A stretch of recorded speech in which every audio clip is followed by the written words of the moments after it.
Hello, thank you for tuning into the Natural Health Rising podcast.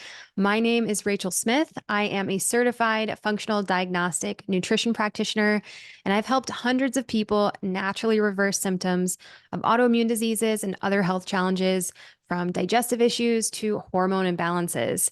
And in these weekly episodes, you're going to learn from myself and top health experts from around the world about functional medicine and holistic health tips to help you rise to your healthiest, happiest self.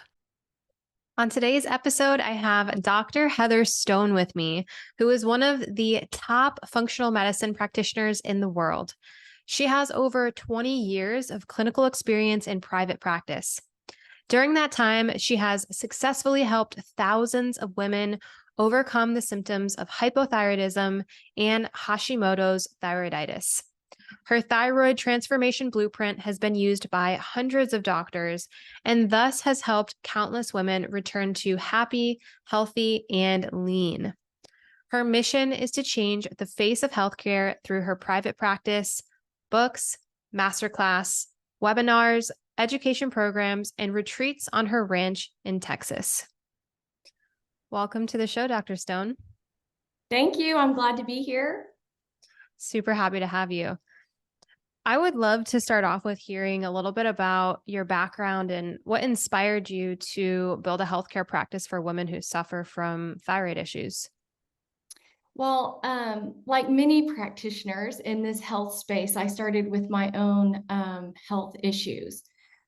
For me, I was really struggling with weight. I was struggling with energy. My menstrual cycles were all out of balance.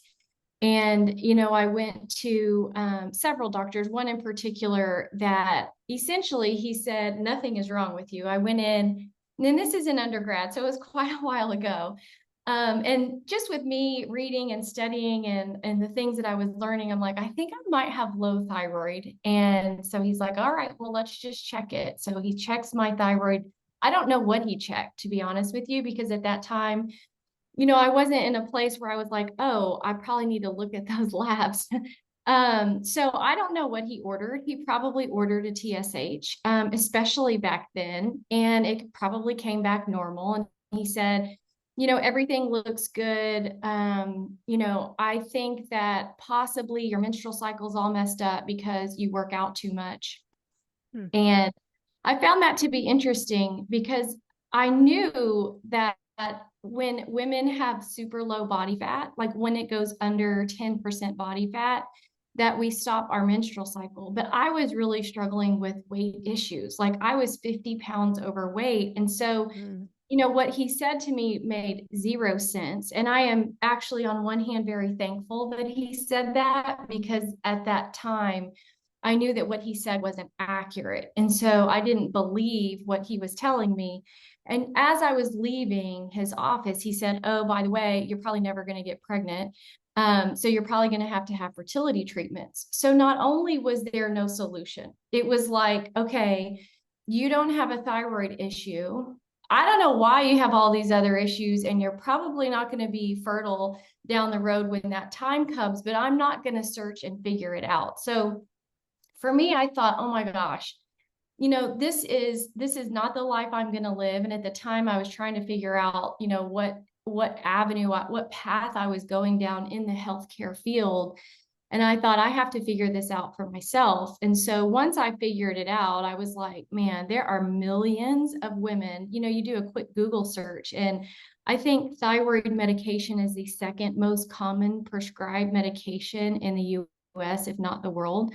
And I'm like, how many millions of women are sitting here suffering and going through this same path that I went through, without any solutions? And so, once I fixed myself, and as we all know, your health is a journey. It's not like it's over one day. But as I fixed all of those issues, I just knew I had to help other women with these same issues. Mm-hmm.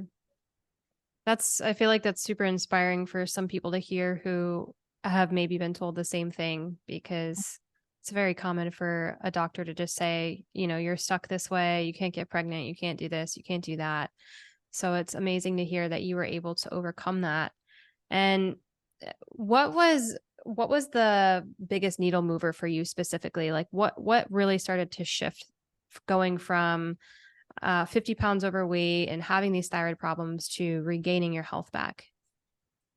Well, I think many things had to shift. I think there's a whole world of understanding food and how food impacts us and nutrition. When I was growing up, we did not have any understanding or idea about health and nutrition and the food that we ate. I mean, we were busy. I was in gymnastics and cheerleading, and my brother and sister were in their sports. And it was not uncommon for us to eat McDonald's and Taco Bell and Pizza Hut and all of those things every single day. And so growing up, I had no understanding about health and food and nutrition and what's really good for us. So shifting and having an understanding of how food impacts us. And when you get into this world of food and nutrition and autoimmunity, it's very, very complex. And understanding how food can impact us not just from a nutritional perspective, but how it impacts the immune system and how our bodies are responding in more of a histamine response. I mean, it's really, really crazy, but learning really about food was a huge part. And then you start really diving into all of the lab testing and really making a deep dive. But I think the biggest and the first thing that I started to learn that really shifted things was understanding how to eat and what foods really impact us on a deeper cellular level. Hmm. I have to agree with that too. When I got diagnosed with Hashimoto's years ago from a functional practitioner, and the first thing he showed me was food sensitivities and gut Yeah. health and started telling me about that stuff. And although the healing journey was long and it's always ongoing and health is a lifestyle, but in the beginning, that initial food shift for me, doing more of an autoimmune nutrition plan for a while I was getting things under control, that made like, I don't know, maybe 60 to 70% of my symptoms go away, which was absolutely incredible. Yeah, what I usually tell people is that diet isn't everything, but you cannot make big changes without changing your diet, right? So, like, it Hmm. is a critical piece of the puzzle, and nothing, you can take 500 different nutritional supplements, and you're not going to get anywhere until you change your diet. Like, that is probably like what you said, it's about 50 to 60% of the piece of the puzzle, and everything else is kind of, fine tuning and making sure everything else is right. Hmm. Let's talk about that a little bit more. What if somebody out there has Hashimoto's or thyroid problems? What is a good direction for them to start going with nutrition?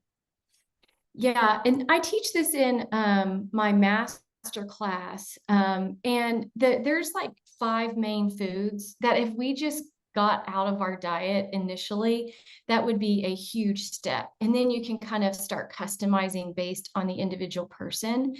But I find, especially with Hashimoto's, we have to get gluten out of the diet. I Hmm. have so many patients. 20 years ago, nobody really heard about Hashimoto's, and it was something that was kind of new, even in the medical world. And, there wasn't a lot of awareness around it. But now I'm so surprised when someone's been diagnosed with Hashimoto's that they haven't been told that they have to get off gluten. I think the research just shows if we have Hashimoto's, you're going to have a gluten sensitivity. And that's not to be confused with a gluten allergy. I think a lot of people think, well, if I eat gluten and I don't like have an immediate reaction or my stomach doesn't start hurting, then I don't have a gluten sensitivity or a gluten allergy. But if the research will show if you have Hashimoto's, you're going to have a gluten sensitivity, which means that your immune system is responding to the food that you're eating. It doesn't necessarily indicate a specific symptom. But gluten, dairy, soy, corn, and sugar or fructose are really the five main foods that if you took out would make the biggest difference. And we can go into each of those if you want to, or we can go a different direction. But those are the five biggest foods that if you took out would make the biggest difference. Hmm. Yeah, I mean, I would love to hear you dive a little bit deeper into some of those. You can start with gluten if you want, because I feel like it's a good controversial one. Yeah, it is. And, I don't know why it's so controversial, but I think the reason it is because all of a sudden it seems to be an issue when it wasn't an issue, like, let's say 20, 30 years ago. Mm-hmm. But what we think is happening, because I think there's a lot of things that have changed. So it's hard to really pinpoint one exact thing that has caused this issue. But around the late 90s, they started using glyphosate, which is an herbicide, and they've really increased the pesticides. And, they are really altering our food. Now, to my knowledge, gluten or wheat is not genetically modified. But what they have done is they've hybridized it a lot, right? Which means that they have crossed different genes and they have created more gluten in the wheat. But more than that, it is the glyphosate that they're dumping on the wheat, which makes it easier to process. It makes it grow and mature at the same time. These stalks are shorter and they are easier to harvest with a machine. And so it's just made the industry of growing wheat much easier, but it has had detrimental impacts on our health overall. So we started to see this big shift, and I think we could probably overlay this with the increase in the diagnosis of Hashimoto's as well. Mm-hmm. But in the late 90s is when they really started changing how they were processing and growing the wheat. And that's really when we started to see a big rise in gluten sensitivities. And it is important that we understand it's estimated, like, if you have Hashimoto's, it's almost certain that you have a gluten sensitivity. But I saw another study that said they estimate 100% of Americans have a gluten sensitivity, which is why I pretty much just say, across the board, if we got gluten out of the diet, then most of us would have a big shift in any kind of health issue that we were having. But it's important to understand that when we eat gluten, it's causing inflammation in the brain. There is what we call molecular mimicry, where the molecule of gluten looks very similar to the thyroid. And we're not even talking about gut health as well. So there's such a huge host of things that happen when we eat gluten. And a lot of times people associate a sensitivity with a stomach ache, but it can cause depression, anxiety, autoimmunity, headaches. I mean, the list is so long, psoriasis and eczema, and there's so many things. But we are also, the research is really showing that it creates tons of inflammation in the brain. So all of that brain Mm-hmm. fog that we get, or significant memory issues that we get, can be gluten can be contributing to that. Mm-hmm. I get this question a lot. Can people have a piece of pizza once every 6 months or once a month? Or, it's like, do they really have to be 100% gluten free? Yes, I love that question. I always ask. So a patient will say, I'm gluten free. And I'm like, well, what does that mean? And they're like, well, I'm like, does that mean you never ever have gluten? And they're like, well, not really. And one of the halfway, it's a joke, but it's not really a joke. It's like when you're gluten free, you have to be gluten free. It's kind of like you can either only be pregnant or you're not pregnant. So you're only Mm-hmm. gluten free or you're not gluten free. And I used to be one of those people, right? Like, I was good all week long. And then I would go to Starbucks and get a pumpkin scone with, whatever, latte or whatever I was drinking at the time, because I didn't have an understanding or an awareness about what gluten did and how it was responding in the body. But what we really need to understand is that when you eat gluten, it will cause that immune reaction for 90 days or longer. So one little bite of gluten, like what I used to do on Sundays or one day a week, I would eat a scone. Those antibodies would never ever get out of my system because I was justifying doing it once a week because it was less than every single day. Was it better than every day? Yes. But was I Mm-hmm. really allowing my immune system to calm down and giving my thyroid a break? And so I really try to encourage patients to let's just make the switch. And if you switch it in your mind, right? Like if we feel like when we give something up, we're being deprived, then we're going to have those moments where it's like, okay, well, once a week or once a month or however often we justify that we eat gluten, because a lot of people say, everything in moderation, but this is not one of those things. Mm-hmm. If we change it in our mind, right? Because our subconscious mind reacts to the words that we say and the pictures that we see.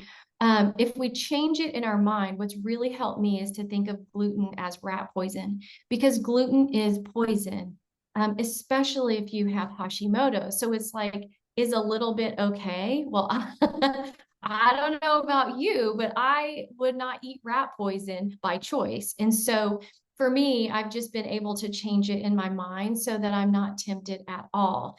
Now, there is this big issue that now gluten-free has become a trend, right? So Mm-hmm. 20 years ago, when I went gluten-free, nobody even knew what it was. And there were no gluten-free products, and people looked at me like I was an alien when I asked them if it was gluten-free. So I had to give like the whole restaurant staff a lesson on what gluten was. But now everybody kind of knows what gluten is. And when you go to the store, they have dedicated aisles to gluten-free, Mm-hmm. right? And find a lot of women come in and they say, well, Dr. Heather, I tried going gluten-free and I gained weight and I didn't feel better. And, it just doesn't seem to work for me. And what happens is we start to transition into all of these gluten-free grains, and they are loaded with sugar. And all it does is raise our blood sugar, cause an immune attack, makes us start to gain weight. We have all of these insulin surges. And so for my patients, and it's because I see almost all Hashimoto's and low thyroid patients, and most of them are struggling with a weight issue. I have them get off all grains because it really does wreck your blood sugar. And now that's not to say, like for me, if I wanted to have maybe a cheat day or have a scone, I would just make sure it was a gluten-free scone. But again, that's a cheat day. That is not Mm-hmm. something that I would do often. And really understanding how all of those grains affect your blood sugar, which impacts your immune system, is really, really important. So understanding that, changing your mindset around what gluten is and understanding that it is truly a poison, it allows you to say, okay, I don't feel deprived from that. You would never say I was deprived from eating rat poison. But if you switch it in your mind, it makes it much, much easier to stay away from. But my only warning is don't just turn to all the gluten-free things and then eat loads of gluten-free grains, because that's going to backfire. Mm-hmm. I'm in Barcelona right now in Spain, and I just got here a couple days ago, and I was just at the grocery store, and I've never been here before. So I'm, going down all the aisles and trying to figure things out. And I found a gluten-free aisle, and I was like, ooh, I got excited for a second. Cause sometimes you can find like kind of healthy stuff. Yeah. And everything I turned over was, I don't know, 20 plus ingredients on it. So I just put it back immediately. I'm like, well, this is so processed and this definitely Yeah. has grains. And I couldn't read half of it because it was in Spanish, but I knew like there's so many ingredients in this thing. I'd rather just go get some fruit instead of eating Yeah. this gluten-free cookie or whatever it was. Exactly. I love Um, Barcelona. It's one of my favorite places. yeah, I'm enjoying it so far. I have a lot of exploring to still do. I want to make a comment about the mindset thing too. I like the rat poison. I've never thought of it that way.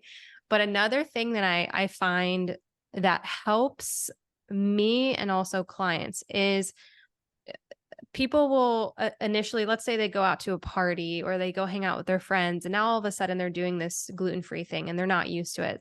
And their friend goes, "Hey, do you want a piece of this bread or do you want this?" And they initially they want to go, "No, I can't have that." Mhm. And then this brings all these questions. What do you mean you can't have that? Why are you doing that? What are you doing?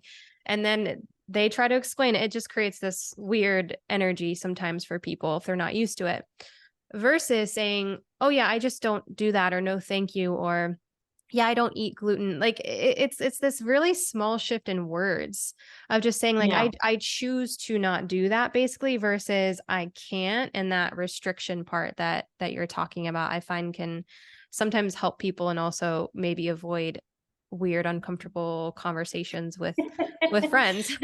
Yes, I think, after you do this for a while, you no longer really want to engage in the why you're not eating a certain thing or whatever. You just say no, thank you, and be done with it because it Hmm. turns into this whole conversation that is usually not fun to have. And I would say that most people don't have the depth of knowledge that maybe we would have, but that's worse, I think, because they don't want to hear why we're not eating something. And then they just start to say why they justify why they are still eating it. So I Hmm. find that no matter how much knowledge you have around a subject when it comes to food or why you're not having something, it's usually not worth the conversation. But I talk a lot about that as well, is you are making a choice. Right. So you have to be the one that's making the choice. You're choosing health and you're choosing not to eat food that is detrimental to your health. And so if you do shift that just a little bit, it goes from feeling deprivation to feeling empowerment. And it is weird because it really just that one shift in word helps you stick with it even longer. And it really makes it seem like it's not such a big challenge. Hmm. Absolutely. You just mentioned grains and weight a little bit. So let's talk about the big issue with Hashimoto's or hypothyroidism, which can be that difficulty losing weight because the metabolism is getting slowed down. Are there other major issues that you find people are doing that are triggering their inability to lose weight? Yeah, I think it's two things. I think, well, first, one of the biggest challenges with weight loss, there's almost always a blood sugar component, right? So we have either low blood sugar, right, which is hypoglycemia, or we start to have insulin resistance, and then it moves into hyperinsulinemia, which means you have a lot of insulin floating around. All of those create a weight issue, all of them. So a lot of people think if you're hypoglycemic, which means low blood sugar, then you don't really have what most people would consider a blood sugar issue, but it is on the continuum or on the spectrum of this whole insulin resistance issue. Now, Hmm. when we eat sugar, which is bread, pasta, rice, potatoes, but cookies, candy, cake, soda, what happens is we have our blood sugar goes up, and then our pancreas secretes lots of insulin because it doesn't know how high that blood sugar is going to go. So your body secretes insulin to get that sugar into the cell. Now, when the cells are full, they're like, girl, I do not need any more sugar in here. I cannot produce any more ATP, which is energy. Then the sugar stays in the bloodstream. And then the Hmm. body takes the rest of that sugar and it stores it as fat. And so we keep doing this over and over, whether we're eating bread, pasta, rice, potatoes, and that means grains. Okay. So, like, even if it's gluten-free bread, for the most part, there's some exceptions to that. But like any of the rice and all of the other grains will cause this blood sugar surge, which Hmm. causes an insulin surge, which makes us gain weight or store the excess sugar as fat.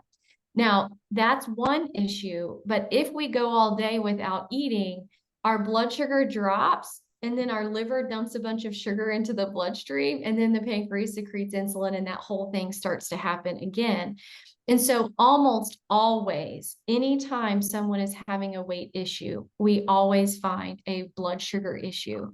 And the best way to start counteracting that or to start reversing this insulin resistance is to get rid of those grains, to get rid of the processed food, to get rid of the sugar so that your body can start handling your blood sugar much better and start to reverse the insulin resistance. And it's interesting now with biohacking. Everybody's into intermittent fasting, including myself. Plus, it's really easy. But I, put on a continuous glucose monitor just last week, and my blood sugar is all over the place. And I'm like, how is it 130 when I literally have not eaten a thing today? And so Mhm. it's about understanding what your body's doing, how it's responding to the foods that you're eating, and really regulating your blood sugar. That is the biggest key to weight loss, is making sure that you have optimal blood sugar levels, optimal insulin levels. And that also turns into how much energy your body can make, right? Because your body uses that glucose to make ATP, which is the energy that you have. And if you have insulin resistance, the sugar just stays in the bloodstream or gets stored as fat, and it's not moving into the cell to make energy. So it really starts to compound your whole physiology when you have insulin resistance, or you have a lot of blood sugar variability where we're not eating regular meals throughout the day to help maintain our blood sugar. Mhm. Have you found anything else interesting with your glucometer? Like you ate a certain healthy food and you thought, oh, this is strange. My blood sugar's rising, or combining foods a certain way and seeing how it's more stable, anything like that? I'm just playing around with it. So I've only had it on for a week. I mean, I've done this before in the past, and I was extremely shocked that my blood sugar was up in the 120s and 130s when I was fasting. Like that was the biggest thing for me. But then I was kind of just testing to see like how high, for me, non-diabetic, and I really don't have Mhm. a weight issue. I mean, would I like to lose 5 pounds? Yes. But I really don't have a weight issue. But I wanted to see like what is your blood sugar doing when you eat the foods that maybe you're not supposed to eat. So I went out and had a margarita, and I was shocked. My blood sugar went up to 191. And I was like, oh Oh, God, I cannot believe this. I was sitting in the restaurant, and it took about probably 15 minutes after I started drinking it, and my phone alarm was going off in the restaurant because it was a high alert. I'm like, oh my God, this is so embarrassing. whoa. I'm like, note to self, I do not need a margarita. It didn't even taste good, and it was way too sweet. So I was Mhm. like, that is just crazy for someone who's non-diabetic, whose A1C is in the normal range, that we can have such huge spikes in our blood sugar. Now, I knew that I had like an issue with blood sugar variability, and that's Mhm. something that most people don't know or understand because you can't see it when you look at a fasting glucose or you look at your A1C. And I find this in a lot of patients because your hemoglobin A1C is a 90-day average of your blood sugar. All right. And so it's just taking all of those ups and downs and making an average. And then your fasting glucose is just what it was that morning before you started eating. But what we're really understanding is that the variability is actually worse than having higher blood sugar levels more consistently. And there is a marker called glycomark. And glycomark measures your blood sugar variability. And I usually can tell when somebody has a lot of blood sugar variability is that they will have a weight issue, but their A1C is maybe like a 5.5 or a 5.6. So Mm. their average is good, but I know that they must have more of an up and down issue throughout the day. And the more that you ask, it's usually like, oh yeah, I do intermittent fasting, and then I, eat a couple of meals, and it's not always the best meals, right? It's not usually proteins and vegetables. And so this whole blood sugar variability is a huge thing. And I put a continuous glucose monitor on many of my patients, and we find that that's one of the biggest issues is having such huge variables in your blood sugar throughout the day. Mm. Would you say that if somebody does experience that, and let's say they're still eating healthy meals, that they wouldn't be a candidate for fasting, or maybe there's a supplement that they should take? Like, what would your approach be in that specific case? Yeah, so they're not a candidate for fasting. Like that's one of the worst things that they can do. So what we have to do is start with the basics. We have to work with liver, we have to work with gut health, and we have to work with your adrenal function, because the adrenal glands, they play a huge role in your blood sugar, right? So when Mm-hmm. cortisol's up, usually insulin's down and vice versa. People that have an issue with sleeping, whether they can't fall asleep or stay asleep, usually the ones that can't stay asleep have this issue where their blood sugar drops and then cortisol spikes, and then they can't fall asleep at night. And, we have to go back to the basics. People with a lot of variability should not be fasting. We have to do testing to figure out where the issue is, right? So almost always it's liver, adrenal function, and gut health. Mm-hmm. Okay. And then for the weight loss, we mentioned blood sugar.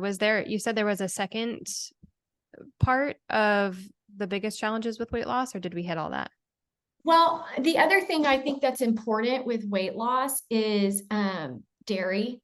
Oh. Dairy is interesting because, when you, again, with the whole biohacking thing, and, I'm super grateful for Instagram and Facebook because it's allowed us to get a lot of information out, but Mm-hmm. sifting through the information to understand what's right for you has now become the challenge, right? It used to be lack of information, and now we have an overload of information.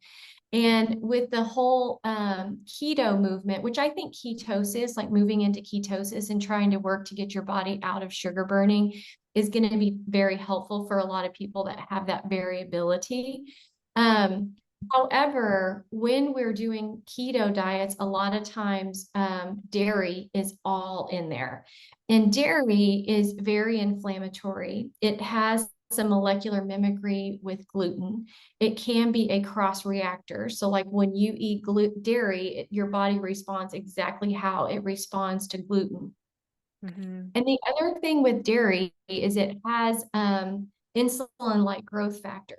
And if you think about dairy, the purpose of cow dairy is to grow a cow from like, I don't know, 80 pounds to about 1,500 pounds in 9 months. Mm-hmm. And so the hormones that are in the dairy, now I'm not talking about the hormones that are injected in cows, and I'm not talking about any excess hormones. I'm talking about, metabolically, the physiology of dairy is to grow a cow from 80 pounds to 1,500 pounds.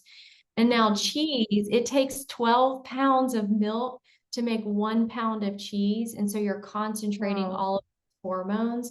And so, yes, we can pick apart, does dairy have some health benefits? Probably, but does it outweigh the negative inflammation and the hormones and the whole purpose of what dairy is supposed to do? Right. And you also have to think about, casein is a big molecule and in dairy, and it's in all dairy, and it's even in human breast milk. But by the age of 5, we lose those enzymes to break down those big protein molecules because we're not supposed to be drinking milk after we wean, right? And we're really the only mammal that drinks another mammal's milk. So, if you start to, again, shift your mindset. For me, I'm like, I'm not trying to become a 1,500-pound cow or maybe 1,200, whatever kind of cow it is that you're growing. So for me, it's a lot easier to kind of stay away from that. And so I think it causes a lot of inflammation. It really increases our hormones, and the purpose is to put on weight in a quick amount of time. And so clearing out dairy is a big part too. Okay. That is really good information for people to understand, like why they should consider cutting out the gluten, the dairy, the soy, the sugar, and all that. Yeah. It's interesting. I'm also a regenerative farmer. It's kind of funny to say that I'm a farmer, but I am. And one of the ways that we fatten pigs without giving them too much grain is I take some of my cow's milk and I feed that to the pigs. And Mm. so it's a way that we fatten pigs. And so it's like, oh my gosh, I definitely do not need that. That's not what I'm trying to accomplish here. But when you really understand, if you just looked at the animal industry for a minute and you said, all right, how do they fatten cows? Well, they fatten cows early on by allowing them to drink their mother's milk, which they're supposed to be doing. That's a natural thing. But though us humans, as we're trying to fatten cows in the shortest amount of time, is we feed them grain. Mm. Um, and that's what they do with pigs as well. And a funny story is my son was raising rabbits for 4-H.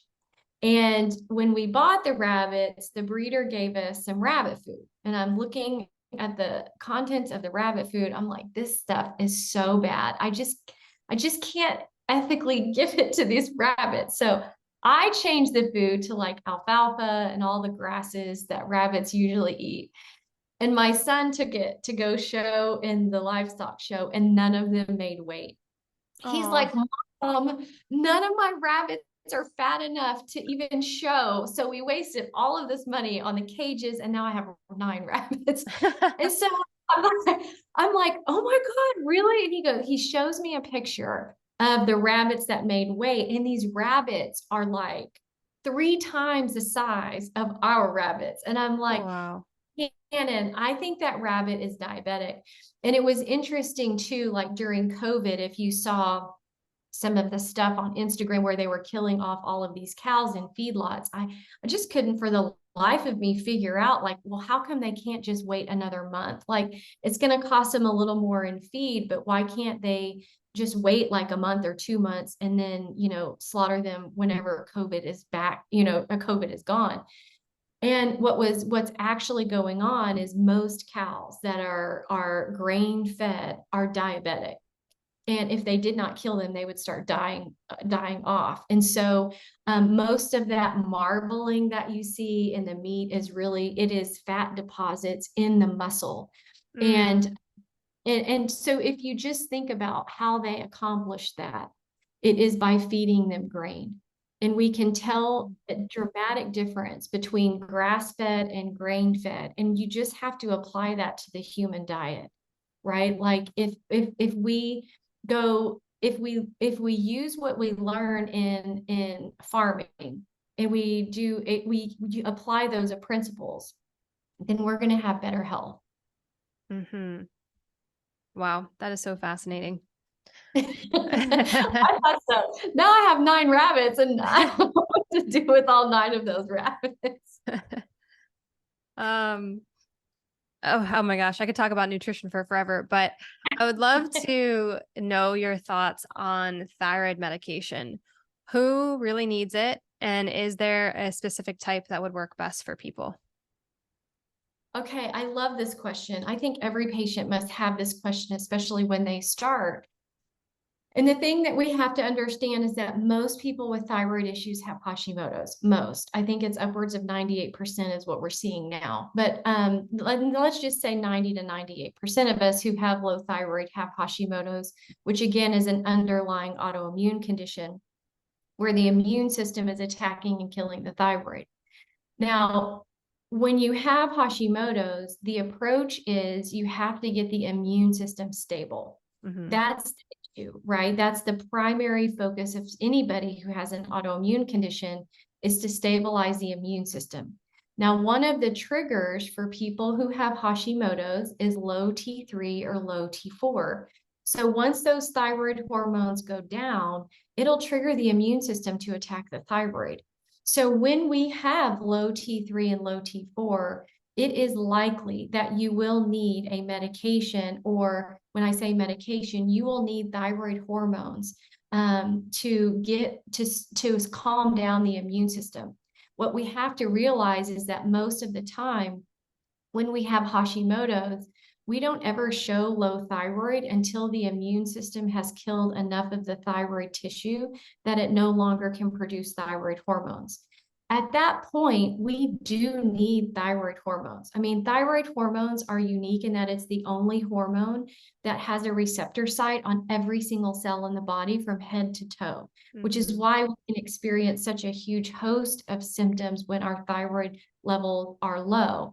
And so when you have low thyroid levels, I think that we definitely need thyroid hormones. Now, which medication that we take is another story, right? So if you have Hashimoto's and you've got low thyroid, I think it's necessary that we have or balance our thyroid hormones. And most of the time that's with medication. Now, now we look at, okay, well, if I have to take medication, which medication am I going to take? And we have lots of options. We've got Synthroid, we've got levothyroxine, we've got nature thyroid, we've got armor thyroid, we've got tyrosine, we've got natural glandulars that we can use.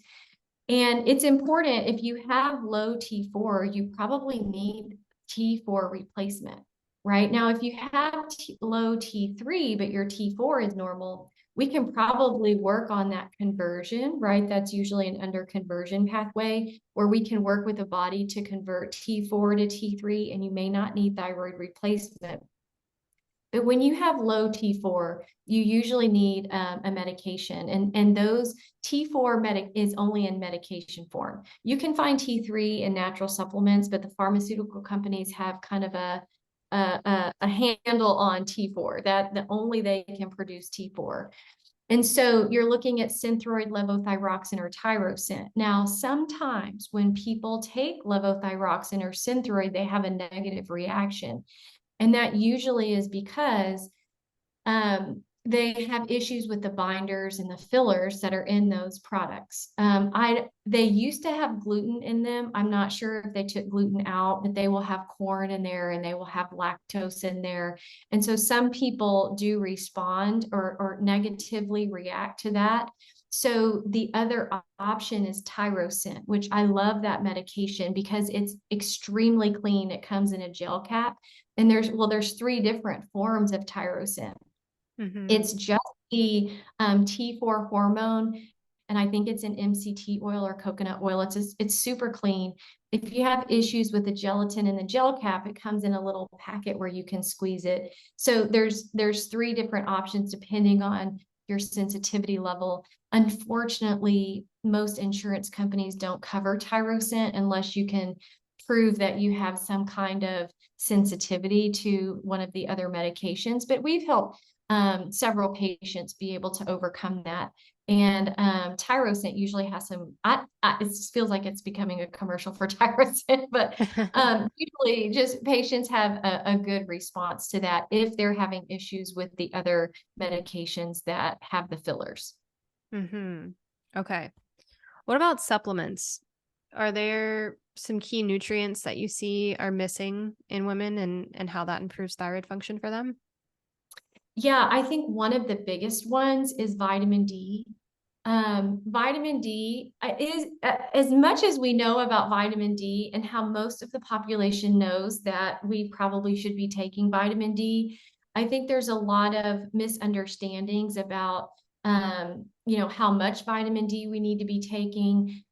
There's misunderstandings about how much sun we need to actually have normal levels of vitamin D.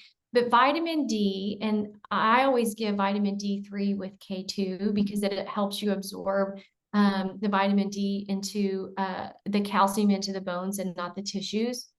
But vitamin D is such a big part of balancing the immune system. And I would say 9 times out of 10, most women that I do testing on, their vitamin D levels are low. And there's several reasons for that. A lot of times we think we can get enough vitamin D from the sun. And in order to get normal vitamin D levels from the sun, you have to be out in the sun, full body exposure. So that means a bikini, no sunscreen on every single day. And that's just usually not possible in most parts of the United States.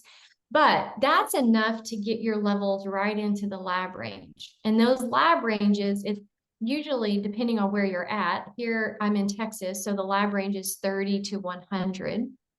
That's a huge range.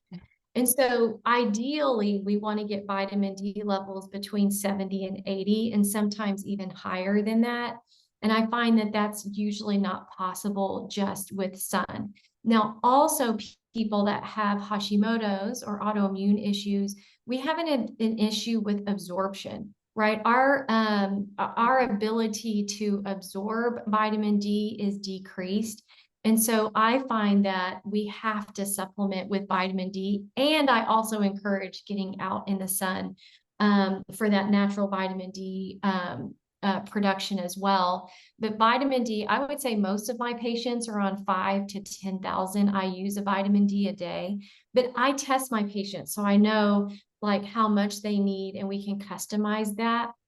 because you don't want to get too much vitamin D. It can be hard on the kidneys, and then your hair will start falling out. So we definitely don't want that. Mm-hmm. But it's also it's really, really important because the USDA only recommends, I think, 1,000 IUs of vitamin D a day. And a lot of people think that that's plenty. I would give that to a baby. But now that we know about vitamin D, we know that we have to get those levels up. And that helps with everything. We call it vitamin D, but it responds and reacts more like a hormone. So it helps with immune function, thyroid function, blood sugar. I mean, it helps with so many things. That's one of the first things that we could recommend across the board. Now, with nutrition, I customize based on my patient's needs, right? But we want to make sure that a lot of vitamin B is depleted and zinc is depleted when we eat too much sugar and processed foods. Glutathione is a huge one because glutathione is an antioxidant. It's the master antioxidant in the body, and it helps you clear out toxins, right? It helps you get rid of oxidation. Oxidation is what happens when we age, or it's the toxic buildup, essentially. It actually is even produced every time we make energy or ATP. And so we have to be able to clear that out of the system, and it helps regulate and stabilize your blood sugar. So glutathione is really important to take, and you have to take it in a liposomal form if you want it to do anything. Because when we take it orally, it changes form in the gut, and it doesn't usually help a lot. So there are enzymes and cofactors that you can take so that you make your own glutathione, but I usually have patients replace, or not replace, but add in external glutathione in a liposomal form. So if I had to choose, I would say probably everybody could stand to use some glutathione and some vitamin D3, K2. Those are the two biggest things. And then, we look to customize all the other things depending on the imbalances each patient's dealing with. Mm-hmm. What are your thoughts on iodine and selenium? So there's a lot of controversy about taking iodine, and Mm-hmm. I think early on in the nutrition world, we knew that, if you took iodine, that was good for the thyroid. But I think with more and more research that comes out, what we're seeing is that iodine actually increases the immune attack on the thyroid. And it might look like you're improving because your TSH might go down. However, it's actually increasing the antibody response from the immune system. So I take all my patients off of iodine, especially if they have Hashimoto's. Okay. You think that people still get enough iodine in their diet when they take out like processed foods and breads and all of those types of things and table salt, etc.? Yeah. So if we think about where iodine comes from, right? We Mm-hmm. get it in green leafy vegetables, we get it in seafood. And so when we start to get rid of the processed food and we start to eat whole foods and we eat protein and we have a wide variety of protein and we Mm-hmm. eat lots of veggies and we have a wide variety of vegetables. And we eat like Celtic sea salt or Himalayan salt, you start to replace all of your minerals and you get plenty of iodine from the foods that we're eating. There was a study that they did in China, and they started iodinizing the salt. And I forget the exact statistic, but Hashimoto's shot up like by 70%. It was astonishing. And Mm-hmm. so, there's studies. There are no studies really that show that iodine, I think, impacts thyroid health, but there are studies that show that iodine actually increases the risk and prevalence of Hashimoto's. And so I think iodine is important, but we get plenty of it if you're eating not the standard American diet, but if you're eating proteins and vegetables and fresh fruit, and you're eating it in a good variety, I think you get plenty of iodine. Mm-hmm. Yeah, I'm not going to recall anything off the top of my head right now, but I've seen multiple studies that say that looking at populations when they introduced iodine, all of a sudden Hashimoto's and hypothyroidism and different things came out of that. So yeah, Yeah. this conversation flew by. I would love to do a really quick speed round if you're open to that. Sure. Okay. So yeah, first thing that comes to your mind with all of these questions. This one we kind of just talked a little bit about, but what is one supplement that you could not live without? Vitamin D, D3K2. Okay. What's your favorite thing to do for stress reduction? I like to go out and garden and be with my chickens.